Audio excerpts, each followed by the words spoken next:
Hey everyone, welcome back to Crime Weekly News. I'm Derek Levasseur. And I'm Stephanie Harlow. And there was an interesting article that recently came out. I was reading it with the NPR where I don't know how many people are sports fans out there, but we just had the Super Bowl.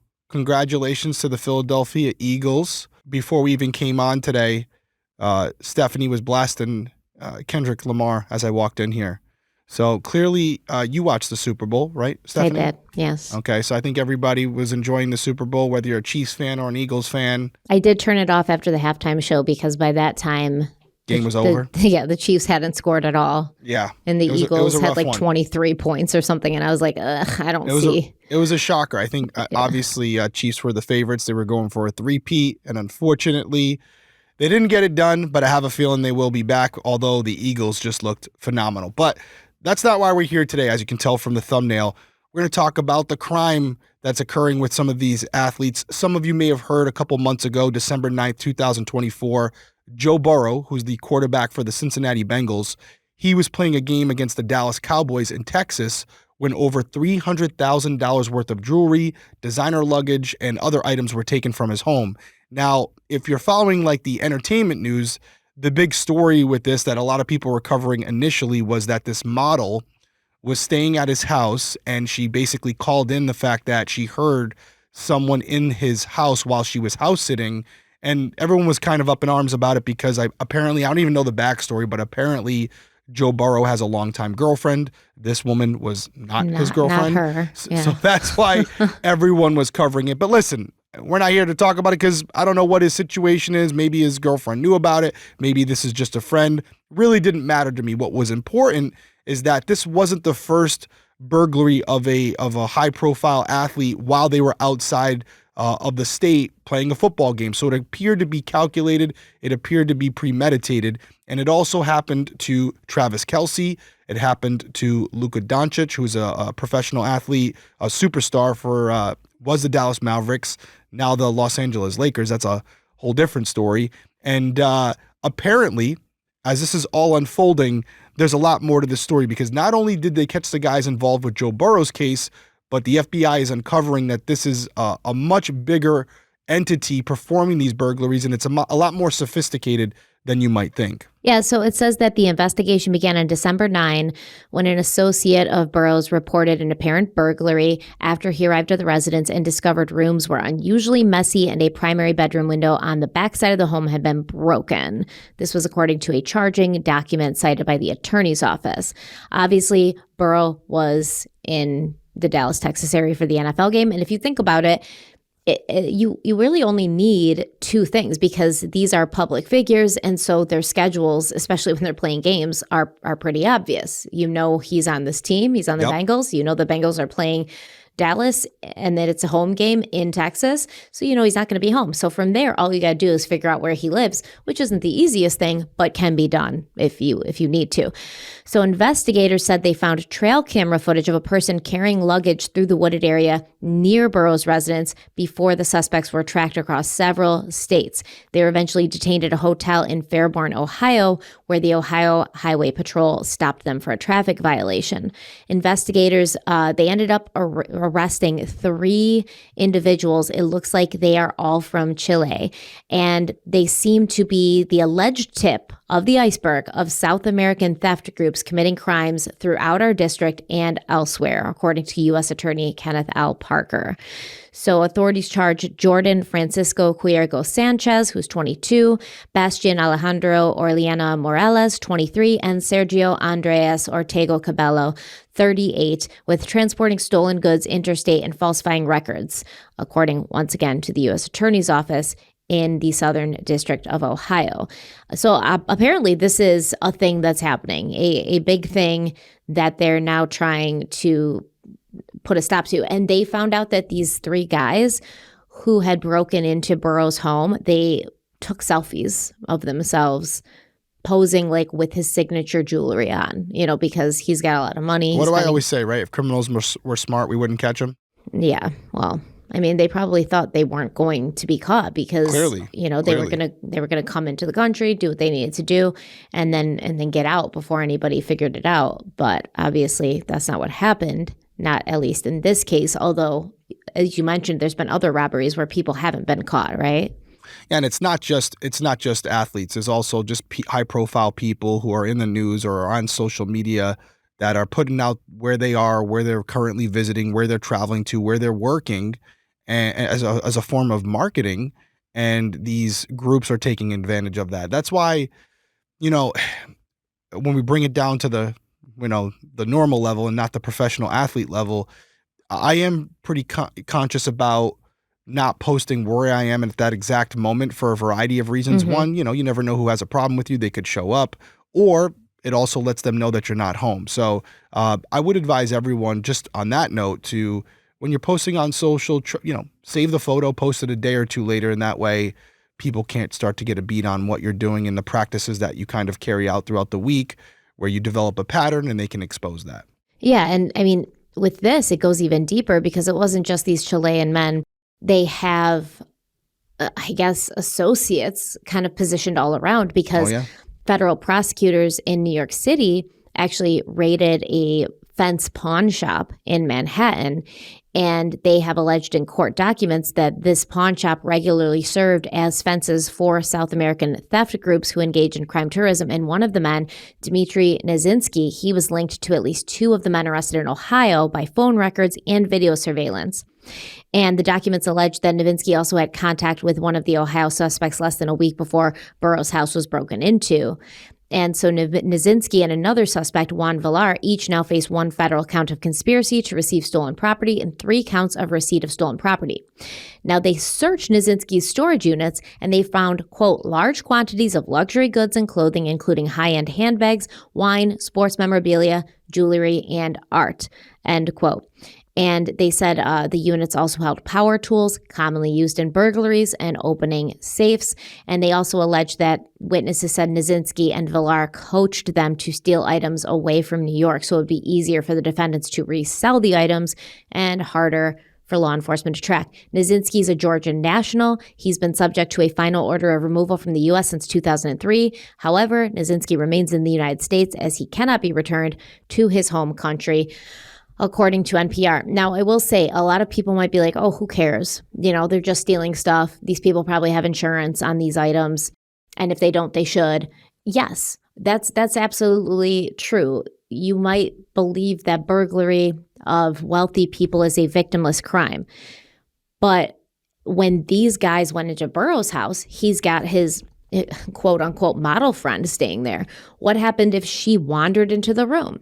What could have happened then? Will these people just stop at, what I'm saying is, if you're willing to cross a boundary to break into somebody's house, steal their personal items, take pictures, posing with their personal items, what else are you capable of? Are you going to want this woman to potentially be able to identify you, to call the police, et cetera, or is it going to turn violent? So yeah, I guess you could say it's a victimless crime if they're just getting in and out with these items.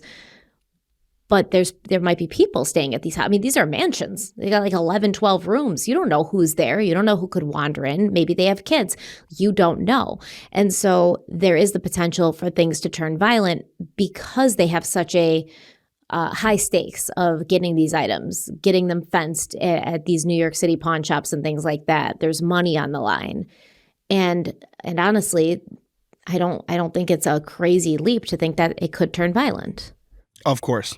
Absolutely. And it could be a really dangerous situation. I know a lot of these professional athletes are now bulking up their security. They have people house sitting, but you're right. It could turn violent. And if these individuals are put into a corner, if they do have weapons on them or something, like you said, it could be worse than just some jewelry getting stolen. And this doesn't only apply to professional athletes. I think everybody out there, listen, we have people from all walks of life who listen or watch our podcast. So there's probably some people out there who have large homes and maybe have some expensive stuff inside. So you have to be aware of this as well. And one of the things that the FBI pointed out that I thought was interesting is when they're looking at the patterns for these individuals and what type of locations they're choosing, they're obviously targeting high-end houses, but they also noted that these houses usually back up against green spaces, walking trails, golf courses, or other undeveloped land because it's easy to get in and get out. And they usually will enter through a rear window or a glass door,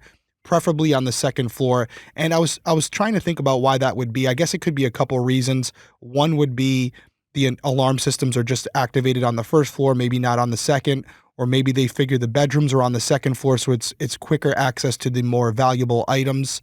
And then also what they're stealing is important. They're focusing on jewelry, designer bags, things of that nature. Why? Because when they go to these pawn shops or these fencing operations, it's easier to transfer those items without there being some type of tracking to it. Pawn shops are supposed to take in jewelry items. They're supposed to note where they're getting them from, who they're getting them from, and they're supposed to hold on to them, 30 to 60 days. Some of my pawn shop people out there will correct me before they do anything with it.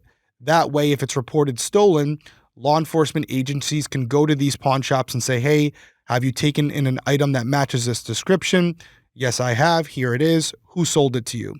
But what's happening, especially if it's a fencing operation and they're conducting illegal activity, they're taking it in, they're shipping it out of the country, or they're melting it down. So there's no way of tracking it down at that point. So that's why they're focusing on the jewelry, because it's easy to take that and turn it into cash. Oh, absolutely. But the problem with this is it is so noticeable, right? Because Burrows has an Instagram, he's got social media, he's wearing these items. These are notable pieces which I think is stupid, because somebody going into that pawn shop in New York is going to be like, hey, isn't that Joe Burrow's necklace? And then call it in. It's just dumb in general. But it says Burrow on it. No, that's not his. I know, right? But there might be somebody, maybe with those more high profile items, they know certain collectors or certain sketchy people who they don't put those on the floor, right? They call these people directly and they're like, hey, I got a deal for you. I got Black something market. Special. Exactly. Yeah, no, you're right. And it's happening every day. It's not going to stop. All we can do, and we don't have it in Crime Weekly News, but we have a Simply Safe ad in the Crime Weekly episode this week. And that's what it really comes down to. Just being careful online, being cognizant of what you're posting, and taking the precautionary measures that you can to better protect yourself. And an alarm system is a great one. If you have an alarm system, make sure that you spend the extra bucks and have the sensors put in on the first floor windows and on the second floor windows. Make sure that when you leave your residence, you activate that alarm system. That is something that I used to be very guilty of. I'd have the system, but would forget to activate it on my way out the door. Now I make it a part of my routine. And then to make sure that it's always operational, check it once in a while, activate it, open a window, see if it triggers it. Do a test. I guess we'd call a false alarm every couple months, like you'd see at a school or a business, to make sure, God forbid, if it needs to be utilized. Hopefully, if you're not at the home, you will be notified so that you don't return to the home and find yourself in a situation like Stephanie described, where now you're face to face with these offenders. They feel like they're in a corner and they do something drastic. We don't want that. Your items can be replaced. You cannot. So you want to take the measures that you can to try to prevent it from happening, and maybe put some deterrents out there. If you can afford it, get us some high fencing, especially if you're up against a wooded area. I've kind of gave you guys the trick, which I think works, and I don't even care if the burglars hear it because they wouldn't know the difference. Even if you don't have an alarm system, if you can't afford it, get a sign. Yeah. Post them everywhere. And by the way, if you're going to post a sign, don't post the sign for the actual alarm that you have installed in your house. Throw them off. Again, that's like $1. Anyone can get those. They sell them online. Take these little measures. I hope you never need it, but it may come into play even without you knowing it. A group of people could be casing the area, and because of the measures you took, they chose not to go to your house. So it could be working without you even knowing it. And what do you really have to lose? Nothing, but you do have a lot to gain, your life. Mm-hmm. Yeah, absolutely. Or, the safety of your family, because even if you're not home, they could be. That's right. So these people, I think they're there for the jewelry. I don't think they're going in there with the intent on hurting anybody. It's supposed to be a quick smash and grab, but it's going to happen at some point. I'm just saying, if they are willing to cross boundaries to do that, yeah, it shows a low moral compass. So I wouldn't trust it. No, not at all. I wouldn't want to take that chance. Mm-mm. And we'll keep following it. Obviously, this is going to come to a head because there's a lot of professional athletes that have already come out and said, yeah, I've hired a whole security team, and they've put it out there overtly. They come to my house, they're not leaving. Mm-hmm. So somebody's going to end up dead. This is going to get worse before it gets better. So yeah, don't be breaking into people's houses, man. Period. Right. I am hoping that with these offenders going down, the FBI seems to have a pretty good beat on what's going on, and they can start to be proactive in their approach, start flipping people, and maybe it'll serve somewhat as a deterrent for these organizations to maybe say, hey, let's cool it for a little bit because things are hot right now. That's the hope. Yeah, usually I feel like once they get the spotlight on them, people are talking about them, they kind of switch gears. So we'll see if that happens. We will. Anything else that you want to cover before we go? I know we got a couple things coming up. Thank you to everyone who went and used the code for CrimeCon. We had a lot of people sign up. A lot of people reached out in my DMs asking me if we were going to do like a meet and greet. The thing about CrimeCon is it kind of is a meet greet. It's the whole thing. We're sitting at our booth all day. We're serving coffee. We're selling t-shirts and mugs and sweatshirts. And me and Stephanie are just kind of sitting there, hanging out, taking photos, talking with you guys all day. And we're there for like 3 days straight. Then at night, we're out again and we're walking around. Everyone's just kind of mingling. So it is a meet and greet. And it's probably the one meet and greet we do a year. So hopefully that answers those questions. Also, it's coming up and it probably will hit either by the time this episode comes out or definitely by the time Crime Weekly comes out. We're about to hit 300,000 subscribers on YouTube, and we could not thank you guys enough. We understand that it's not guaranteed that these channels are going to continue to grow. People can unsubscribe or subscribe anytime they like, and so the fact that we're still growing 4 years later, it means a lot to us, and we wouldn't be here without you. Yes, we love you guys, and we appreciate you every day, every minute. Okay, with that out of the way, that's going to do it for us. Everyone stay safe out there. We will see you later this week with part 4 of Ray Rivera. It's going to be the final part, and on YouTube on Sunday. Till then, everyone stay safe out there. See you soon. Bye.